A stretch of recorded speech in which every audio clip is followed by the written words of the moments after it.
Yo, what is going on, you guys? It's your boy King Sanders here, and so today I'm making a little bit different of a video. So as you guys can see up on the screen, Colin Cowherd went ahead and put out his 2020 NBA regular season awards, and who he thinks should win, you know, like MVP, Defensive Player of the Year, Rookie of the Year, etc.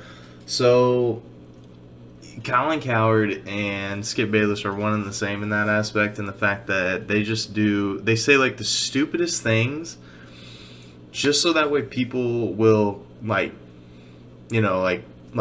watch them, click on their stuff, everything like that. So I'm really interested to see what Colin Cowherd has to say about it. This was 3 weeks ago, but I doubt that his views have changed at all on that. So I'm going to go ahead and get into it. I'm going to stop it before each award. I'm going to say who I think should win it.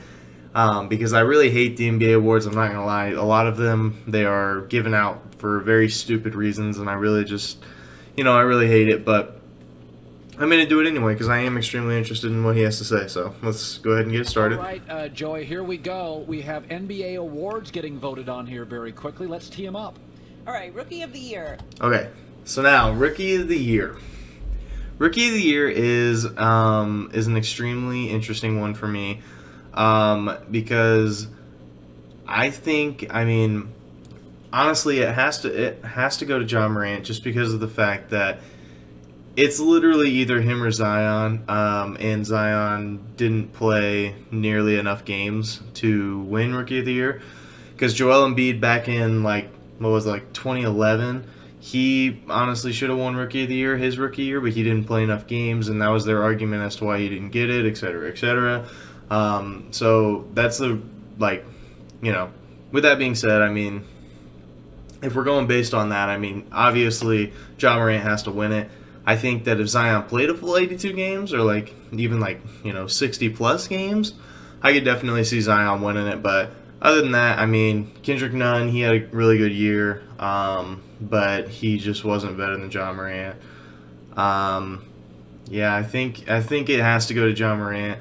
It's probably going to be, I don't know. I feel like he's gonna say Zion, and just so that way everyone is like, what, and reacts to it. But let's go ahead and see. For Tyler Hero, it's pretty clear Colin, for me Kendrick that Nunn, Ja Morant deserves it.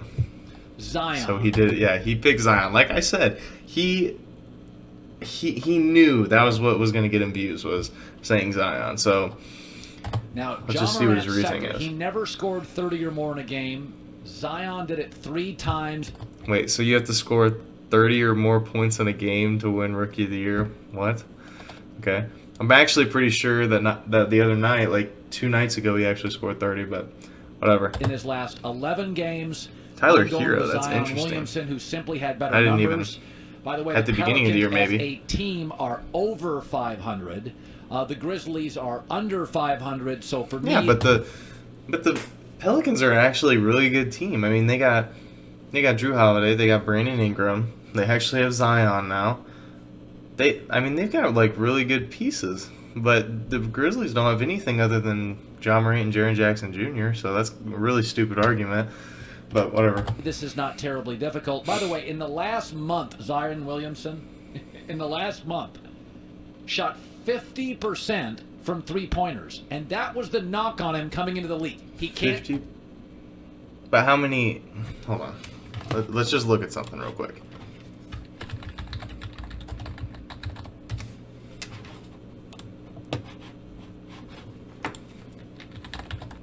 And he said in the last month he shot 50%.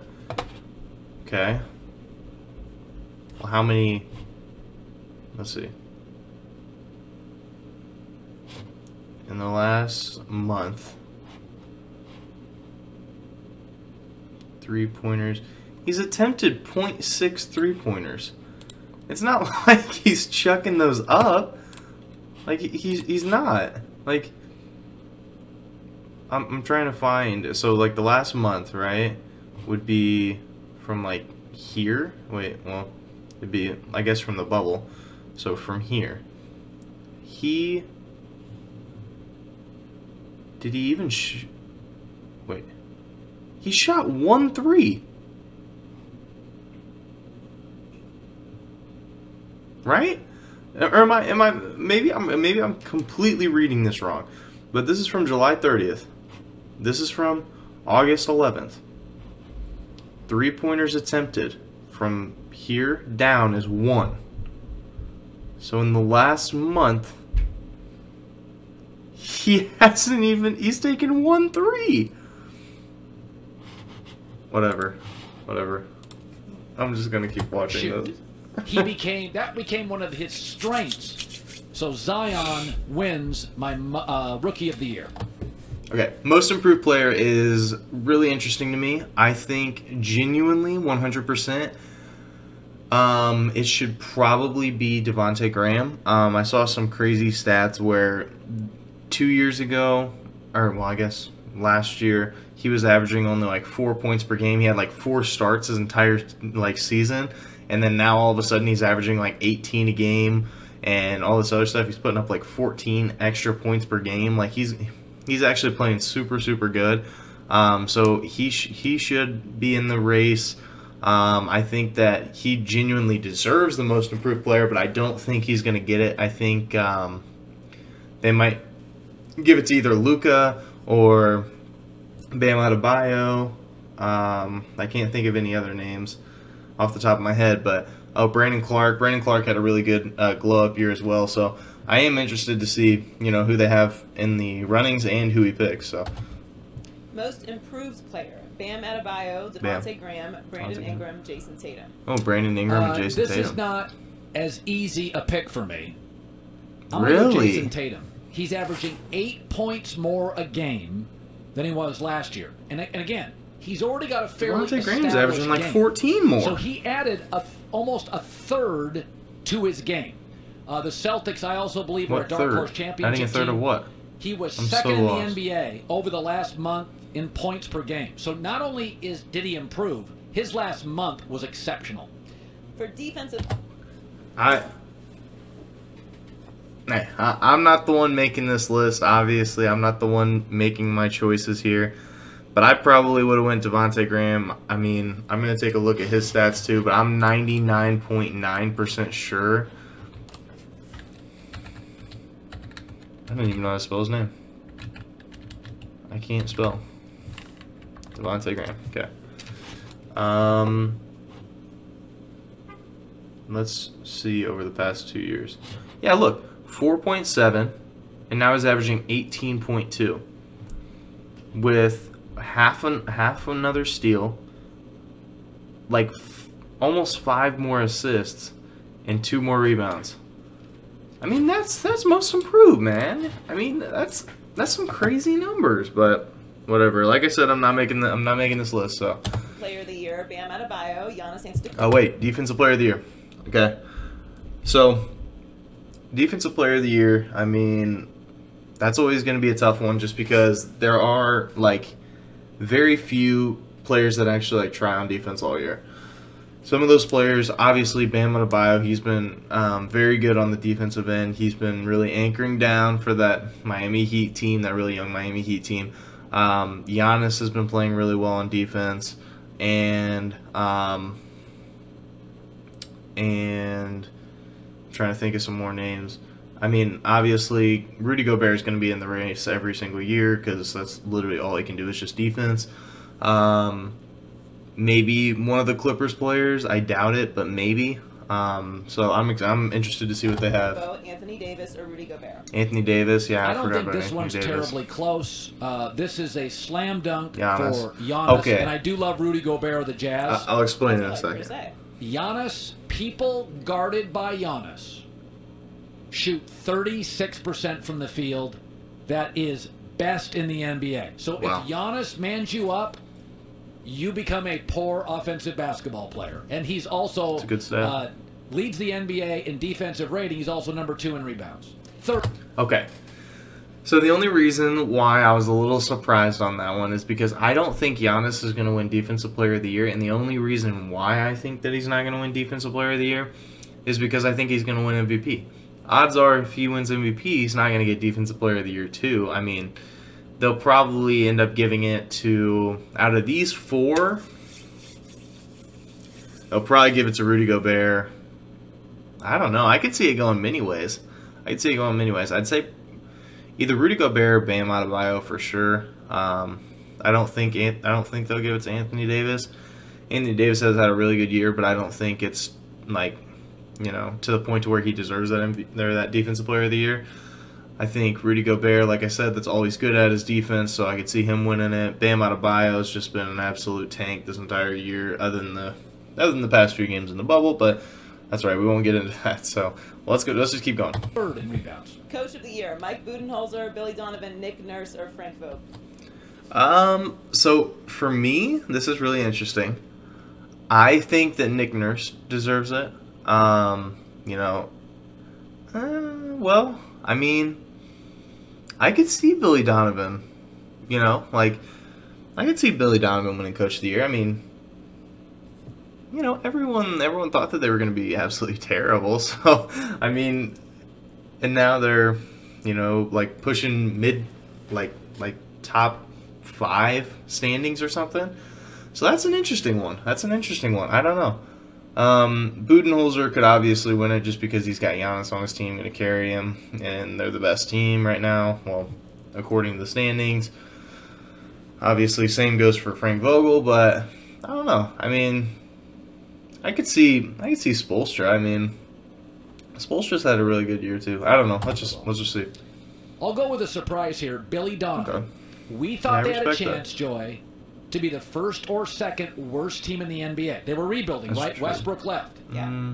They've only got 2 players over 26. One is Chris Paul, coming off a rough injury. Instead, they're 40-24. That is the best record since they've had win percentage, since they've had KD. I always argued on behalf of Billy Donovan, who won back-to-back titles at Florida. This was supposed to be a complete gut job, like Philadelphia Sixers tanking gut job. They lost Westbrook, the identity of the franchise, 40-24. I don't agree with that. Just really quick, I thought, okay, I'll be honest, I didn't think that the Thunder would make the playoffs this year. But I didn't think that they were going to be, like, dead last in the league. I mean, they've got Chris Paul, who's a really, really great point guard. He always has been.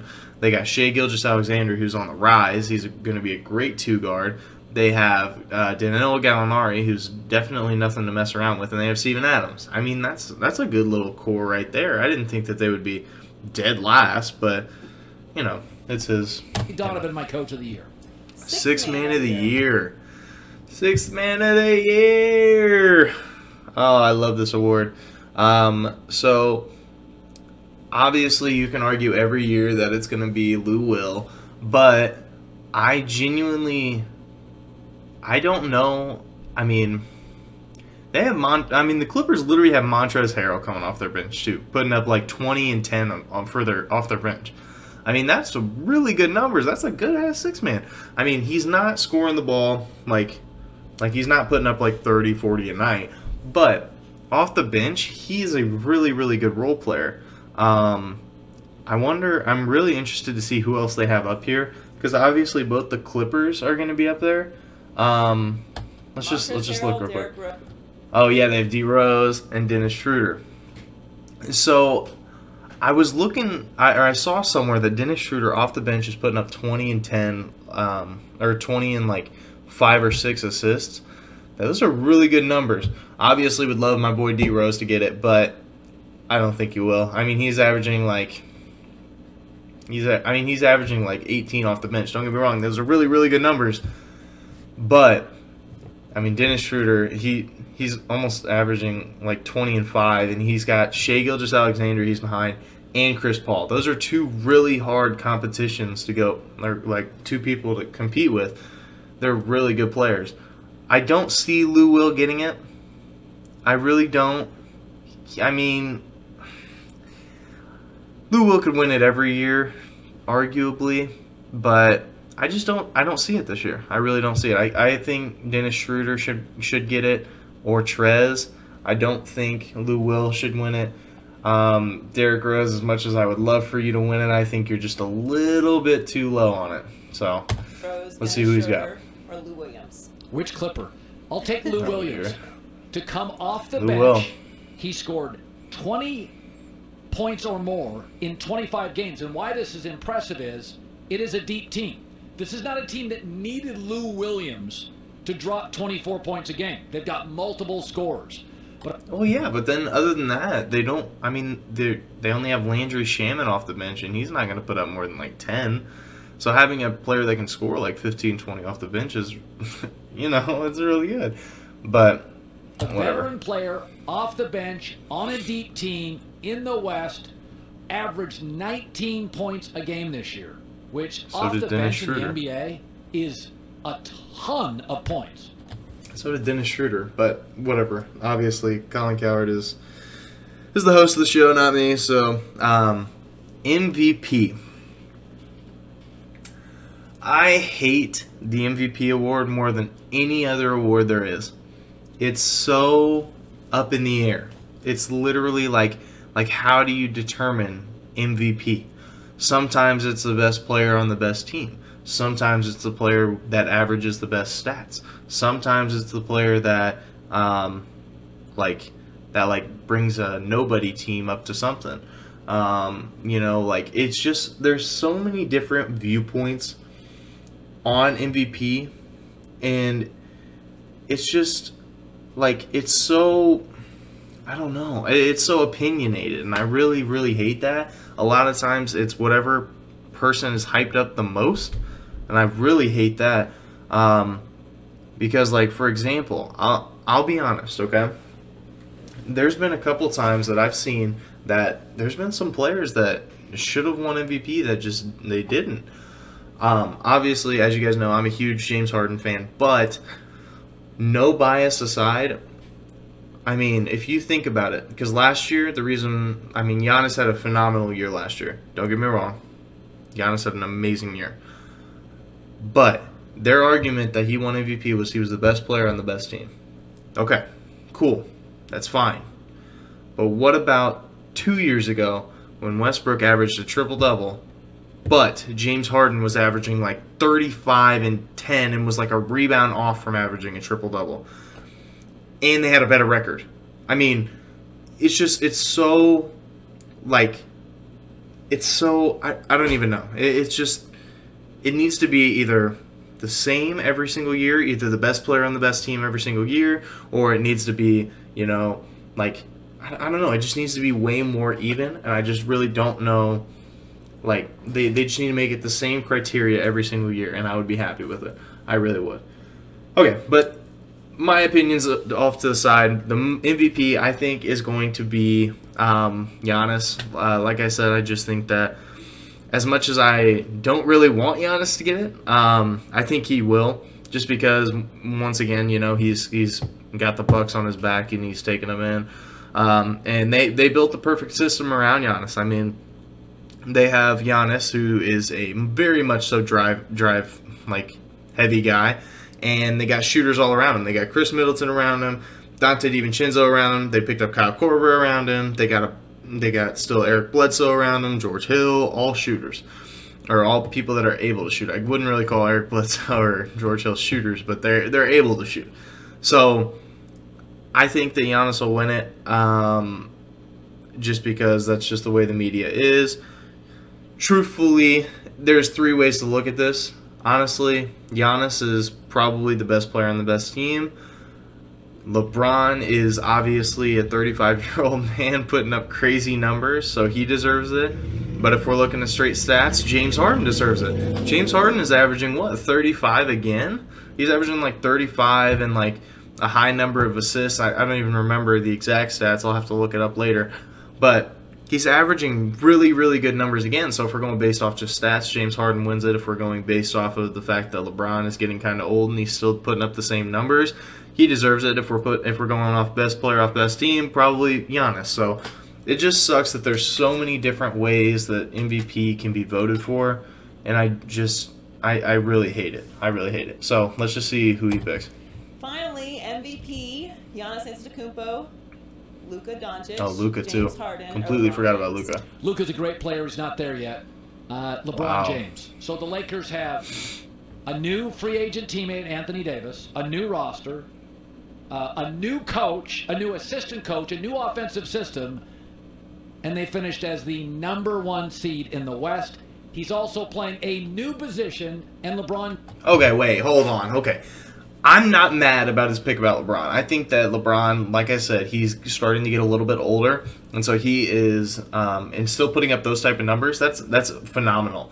But LeBron has been adjusting to new coaches, new system, new everything ever since he got into the league. That's a really stupid argument. Like, so for example, when he was in Cleveland, he went through like 2 or 3 new offensive systems. When he moved to Miami, obviously a new coach with a new system, obviously had a big 3 at that point. He came back to Cleveland and he literally got a new coach in the same year. He literally had one coach throughout the first half of the year and then got a new coach. And that's the stupidest argument I've ever actually heard of. And he's not playing a new position. LeBron has literally been a point forward his whole life. When he was in Miami, he would dribble the ball up the floor. When he was in freaking Cleveland, he was the only good player like on the team, especially at first. He dribbled the ball up the floor. I don't know what... That's a terrible argument. Terrible. James leads the NBA in assists per game. Yeah, new position, I agree. That's new a great... coach, new staff, new system, new star, new roster, #1 in the West. I don't even think it's close. I honestly don't understand the argument. I'm with you. I think LeBron's the MVP too. It doesn't mean Giannis didn't have an incredible season. Okay. So, I am not mad whatsoever about them giving, or about him saying that LeBron earned it. So do not get that twisted, okay? I do not think that, I genuinely agree that LeBron has a good chance, or that LeBron has a good reasoning for deserving it. I do. But just because of the fact that he's with a new team, a new system, all that stuff, that I'm not buying that. I'm not buying it. He's done that his entire life, and he's literally been a point forward his entire life. So I think that was a really, really stupid argument. I genuinely do. And like I said, I give him all props. I mean, he's literally putting up crazy numbers, leads the NBA in assists, which is really good. He's playing phenomenal. I'm giving him that. But, you know, like I said, there's just so many ways you can view MVP, and the way that he just pointed out was absolutely stupid. So, all right, you guys, this is gonna wrap up the video. I do hope that you guys enjoyed it. Like I said, it is a little bit different. So if you guys do want me to do any other reaction videos or anything, just let me know. But for now, this is King Center signing out. Hope you guys enjoyed. Like and subscribe for more. Peace.